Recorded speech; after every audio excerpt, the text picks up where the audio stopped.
کی با 72 تا سربازه میتونه عاشق کنه دنیا رو؟ کی با 72 تا سربازه میتونه عاشق کنه دنیا رو؟ کجا رو سراغ داری جز روزه بتونه آروم کنه دلها رو؟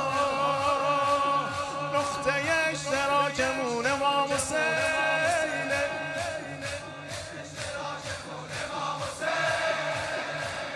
نقطه اشتراکمون امام حسینه، نوشته پلاکمون امام حسینه، ما نوکران ملاکمون امام حسینه، ما نوکران ملاکمون امام حسینه.